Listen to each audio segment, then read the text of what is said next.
MK chemistry classes में आपका स्वागत है।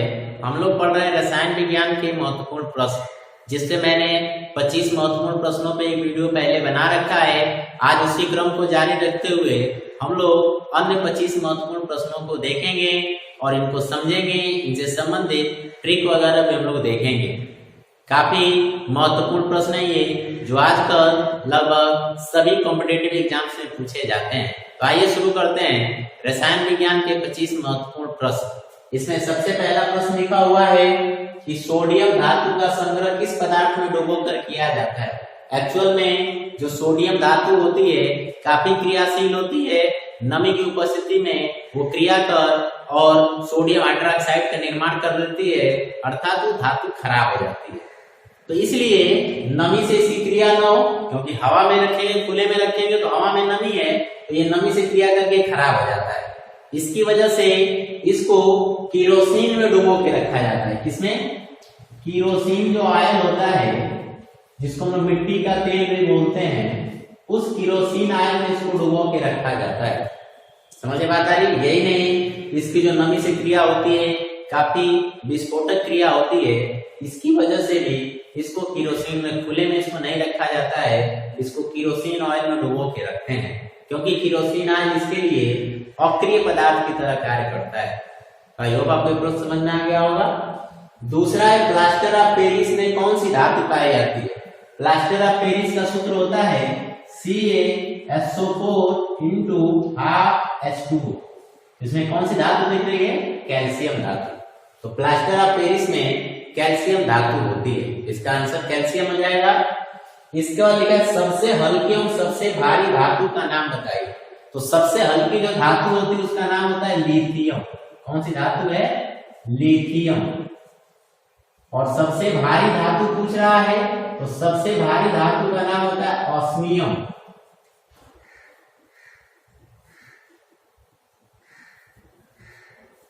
ठीक है, सबसे हल्की धातु कौन सी है? लिथियम, जिसका संकेत Li होता है, और सबसे भारी धातु ऑस्मियम है, जिसका संकेत OS होता है। इसके बाद अगला प्रश्न लेते हैं, क्विक सिल्वर के नाम से किस धातु को जाना जाता है।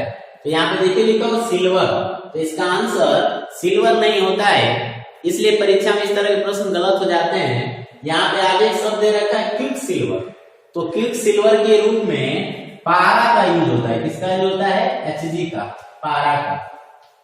एक काफी महत्वपूर्ण पदार्थ होता है क्विक सिल्वर। इसका यूज मेडिसिन वगैरह में किया जाता है, खास करके चर्म रोग वगैरह में। यही नहीं, इस क्विक सिल्वर का यूज कॉस्मेटिक सामानों के निर्माण में भी होता है। तो आई होप आपको क्विक सिल्वर भी समझ में आ गया होगा। इसके बाद अगला है समुद्री जल से कौन सी धातु निकाली जाती है। तो समुद्री जल से मुख्य रूप से जो धातु निकाली जाती है धातु होती है मैग्नीशियम। कौन सी धातु होती है?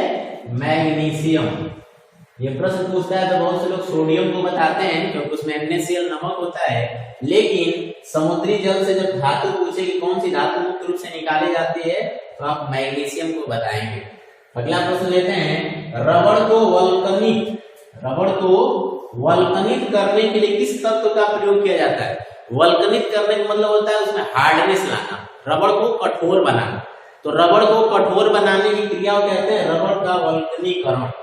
तो वल्कनीकरण करने के लिए सल्फर का यूज होता है। किस तत्व का यूज करते हैं हम लोग? सल्फर का। ठीक है, इसके बाद इसको रबड़ को हार्ड करके से टायर वगैरह बनाए जाते हैं, उसी करण को वल्कनीकरण कहा जाता है। इसके बाद एक क्रायोलाइट किस धातु का अयस्क है। तो क्रायोलाइट जो है वो एल्यूमिनियम का अयस्क है। किसका अयस्क है? एल्यूमिनियम का, एल्यूमिनियम। तो क्रायोलाइट एल्यूमिनियम का अयस्क है। वैसे एल्यूमिनियम के और भी काफी अयस्क है, जैसे बॉक्साइट होगा जो सबसे फेमस अयस्क है। इसके बाद कोरंडम है, डायस्कोर है। मैंने अयस्कों को याद करने का एक वीडियो बना रखा है, आप चाहें तो वहां पे जाके इन अयस्कों के नामों को बड़ी आसानी से याद कर सकते हैं। नेक्स्ट प्रश्न लेते हैं, रसोई गैस किन गैसों का मिश्रण होता है। जो घर पे हम लोग सिलेंडर यूज करते हैं, पूछ रहा है कि उसमें जो गैस भरी होती है उसको LPG बोलते हैं, लिक्विड पेट्रोलियम गैस। एक्चुअल में उसमें कौन सी गैसें होती हैं। तो रसोई गैस में जो गैसें होती हैं वो होता है ब्यूटेन और प्लस प्रोपेन। तो ब्यूटेन और प्रोपेन का जो एलपीजी होता है वो ब्यूटेन और प्रोपेन दो गैसों का मिश्रण होता है। इस पे आधारित एक प्रश्न और भी परीक्षा में पूछा जाता है कि जो एलपीजी होती है वो किस गैस के मिलाने की वजह से उसमें विशेष प्रकार की गंध आती है, ताकि सिलेंडर से गैस यदि निकल रहा हो तो उसकी गंध इतनी तीक्ष्ण होती है आपको पता चल जाए कि गैस महकने लगती है। तो उसमें एलपीजी में जो जलाने के लिए तो ब्यूटेन और प्रोपेन होता है, उसको महकाने के लिए, ठीक है, ताकि उसका आभास जल्दी से हो, उसमें जो गैस मिलाई जाती है गंध के लिए। एलपीजी में पूछता है परीक्षा में एलपीजी में गंध के लिए कौन सी पदार्थ मिलाया जाता है, तो वो होता है मेथिल मरकप्टेन। कौन सा पदार्थ होता है? Methyl mercaptan. तो इसको भी आप याद रखेंगे, इसमें एक प्रश्न पूछा जाता है एलपीजी किन गैसों का मिश्रण है, तो ब्यूटेन और प्रोपेन, और इसमें गंध के लिए कौन सी पदार्थ मिलाया जाता है, तो मेथिल मरकप्टेन। नेक्स्ट प्रश्न लेते हैं, शुष्क बर्फ के नाम से किसे जाना जाता है? काफी इंपॉर्टेंट प्रश्न है। शुष्क बर्फ के नाम से कार्बन डाइऑक्साइड, किसको जाना जाता है? कार्बन डाइऑक्साइड को शुष्क बर्फ के नाम से जाना जाता है, जिसका प्रयोग कोल्ड ड्रिंक्स वगैरह को ठंडा करने के लिए उसमें मिलाया गया होता है पहले से। इसके बाद देखिए, फलों को पकाने वाली गैस का नाम बताइए। एक्चुअल में फलों को पकाने के लिए प्राकृतिक रूप से उसमें एथिलीन की तरह एक हार्मोन होता है, ठीक है, उसका केमिकल कॉम्बिनेशन जो बिल्कुल एथिलीन की तरह होता है। इसीलिए बाहर भी हम फलों को पकाने के लिए एथिलीन गैस का यूज करते हैं। किस गैस का? एथिलीन गैस का यूज करते हैं। तो आप इसको याद रखेंगे, C2H4। इस गैस का प्रयोग किया जाता है फलों को तो फलों को पकाने वाली गैस का नाम एथिलीन, इसको एथीन भी कहा जाता है, तो ये भी आप ध्यान देंगे। इसके बाद विद्युत बल्ब का तंतु किस पदार्थ का बना होता है? जो विद्युत बल्ब होता है, एलईडी बल्ब में जो सामान्य बल्ब होता है उसमें जो इस तरीके का फिलामेंट होता है ऐसे, ठीक है, उसको फिलामेंट इंग्लिश में, हिंदी में पूछ रहा है किस पदार्थ का बना होता है। एक्चुअल में जो विद्युत बल्ब का तंतु होता है वो टंगस्टन का बना होता है। किस पदार्थ का बना होता है? टंगस्टन का। काफी इंपॉर्टेंट प्रश्न इसको परीक्षा में पूछता है, टंगस्टन। इसके बाद पूछ सकता है कि विद्युत बल्ब में कौन सी गैस भरी होती है, तो आप बताओगे आर्गन। विद्युत बल्ब में कौन सी गैस भरी होती है? आर्गन। और फिलामेंट किसका बना होता है? टंगस्टन का। दिया, हास्य गैस के नाम से किस गैस को जाना जाता है? हंसाने वाली गैस के नाम से किस गैस को जाना जाता है? इसको लाफिंग गैस बोलते हैं। तो जब भी इस तरह का प्रश्न पूछे तो आप बताओगे N2O। इसका नाम होता है नाइट्रस ऑक्साइड, है ना, होता है नाइट्रस ऑक्साइड। तो नाइट्रस ऑक्साइड N2O को लाफिंग गैस यानी हास्य गैस के नाम से जाना जाता है। इसके बाद जैव उत्प्रेरक के नाम से किसे जाना जाता है? उत्प्रेरक या कैटलिस्ट, जो क्रिया की दर को घटाते बढ़ाते हैं उनको बोलते हैं उत्प्रेरक। और हमारी बॉडी में जैव उत्प्रेरक मतलब जीवधारियों के शरीर में कौन सा उत्प्रेरक होता है, उसको जैव उत्प्रेरक कहते हैं। तो जैव उत्प्रेरक के नाम से एंजाइम को जाना जाता है। एक प्रकार की विशेष प्रकार के प्रोटीन्स होती हैं, ठीक है, तो एंजाइम जो होते हैं इनको जैव उत्प्रेरक के नाम से जाना जाता है। तो आई होप आपको जो भी यहाँ पे 13 प्रश्न लिखे गए थे समझ में आ गए होंगे। आप इनका आंसर नोट कर लीजिए, फिर हम लोग अगले 12 प्रश्नों को देखते हैं। नोट कर लीजिए। चलिए, आपने नोट कर लिया होगा। अब कुछ अन्य महत्वपूर्ण प्रश्नों को देखते हैं। लिखा हुआ है विद्युत हीटर का जो तंतु उसमें कॉइल होता है किस पदार्थ का बना होता है? तो विद्युत हीटर का जो तंतु है, जो कॉइल होना चाहिए, ऐसे पदार्थ का होना चाहिए जिसका गलनांक उतना क्या हो, बहुत उच्च हो, जो ऑक्सीजन से क्रिया करके जल्दी से ऑक्सीकृत ना होता हो, तो उस पदार्थ का नाम होता है नाइक्रोम। क्या नाम होता है? नाइक्रोम। तो नाइक्रोम में ये सारे गुण पाए जाते हैं क्योंकि नाइक्रोम का गलनांक और क्वथनांक बहुत उच्च होता है। इसके बाद परमाणु के नाभिक में पाए जाते हैं। तो परमाणु के पास मुख्य रूप से 3 प्रकार के कण होते हैं, इलेक्ट्रॉन, प्रोटॉन और न्यूट्रॉन। तो इलेक्ट्रॉन जो होता है बाहर आउटर मोस्ट ऑर्बिटल सेल में जो होता है, नाभिक के बाहर जो कक्षाएं उनमें चक्कर लगाता है। और परमाणु के नाभिक में कौन कौन रहता है? प्रोटॉन प्लस न्यूट्रॉन, जिनको सामूहिक रूप से न्यूक्लियॉन भी कहा जाता है। तो परमाणु के नाभिक में प्रोटॉन और न्यूट्रॉन पाए जाते हैं। नेक्स्ट प्रश्न है आवर्त सारणी से संबंधित है और काफी महत्वपूर्ण प्रश्न है, कई सारी परीक्षाओं में आजकल ये पूछा जा रहा है। आवर्त सारणी में सबसे अधिक विद्युत ऋणात्मक तत्व किस तत्व, सबसे अधिक विद्युत ऋणात्मकता किस तत्व की होती है, या कौन सा ऐसा तत्व है जिसकी विद्युत ऋणात्मकता सबसे अधिक होती है। तो इसमें जो आंसर होता है वो होता है फ्लोरीन। कौन सा तत्व लिखेंगे? फ्लोरीन। ठीक है, पूरे आवर्त सारणी में सबसे अधिक विद्युत ऋणात्मकता जो है वो फ्लोरीन की होती है। इसको आप ऐसे याद कर सकते हैं, इसका एक ट्रिक देख सकते हैं। सबसे अधिक विद्युत ऋणात्मकता होती है फ्लोरीन की, फ्लोरीन के बाद नंबर आता है ऑक्सीजन का, फिर नाइट्रोजन का, फिर फ्लोरीन का, और फिर नंबर आता है ब्रोमीन का। तो ये इसका एक ट्रिक है, आप इसको याद कर सकते हैं, फोन कर ब्रो, इस तरीके से याद कर सकते हैं, फोन कर ब्रो।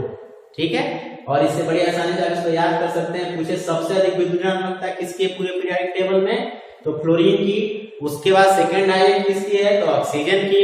थर्ड हाईएस्ट किसकी है, तो नाइट्रोजन की। और चौथे नंबर पे क्लोरीन आता है।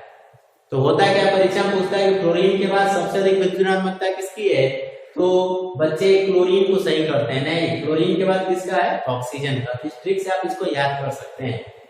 नेक्स्ट आवर्त सारणी से संबंधित प्रश्न है कि आवर्त सारणी में सबसे अधिक इलेक्ट्रॉन लब्ध एंथैल्पी, इलेक्ट्रॉन को ग्रहण करने के लिए जो एनर्जी यूज होता है उसको इलेक्ट्रॉन लब्ध एंथैल्पी बोलते हैं, किस तत्व की सबसे अधिक होती है, तो इसका आंसर होगा क्लोरीन। इसका होता है क्लोरीन की इलेक्ट्रॉन लब्ध एंथैल्पी जो होती है, इलेक्ट्रॉन गेन एंथैल्पी, वो सबसे अधिक होती है पूरे पीरियोडिक टेबल में। इसके बाद लिखा है हाइड्रोजन के कितने समस्थानिक होते हैं। समस्थानिक वे होते हैं जिनका परमाणु क्रमांक समान हो लेकिन परमाणु भार समान न हो। तो हाइड्रोजन के 3 समस्थानिक हैं। हाइड्रोजन कब तक कितने समस्थानिक यहाँ पे, 3, 1h1, 1h2 एंड 1h3। इनका नाम कौन सा होता है, इस वाले का नाम होता है प्रोटियम, इस वाले का नाम होता है ड्यूटेरियम, और इसका नाम होता है ट्राइटियम, ट्राइट्रियम। ठीक है, तो 3 समस्थानिक है, प्रोटियम, ड्यूटेरियम, ट्राइट्रियम। और इसमें जो तीसरा समस्थानिक इसका ट्राइट्रियम, ये एक रेडियो एक्टिव पदार्थ होता है, अर्थात एक रेडियो एक्टिव समस्थानिक, जिसको कभी प्रश्न पूछ देता है कि हाइड्रोजन को उस समस्थानिक का नाम बताइए जो रेडियो एक्टिव प्रकृति दिखाता है, तो ट्राइट्रियम को आप लिखेंगे। इसके बाद है पीतल किस धातु की मिश्र धातु है, तो पीतल जो होता है वो तांबा की मिश्र धातु है। किसकी मिश्र धातु है, तांबा की। और पीतल में 2 धातुएं मिलाई जाती है, मिश्र धातु है, तो 2 से अधिक धातुएं, 2 या 2 से अधिक धातुएं रहेंगी। इसमें होता है तांबा और प्लस होता है जिंक, इसको जस्ता भी बोलते हैं। तो तांबा और जस्ता को मिलाने से पीतल बनता है। पूछ रहा है कि किस धातु की मिश्र धातु है, तो तांबा की। जो कंटेंट उसमें ज्यादा होता है, जो धातु ज्यादा होती है, उसी की मिश्र धातु उसको बताया जाता है।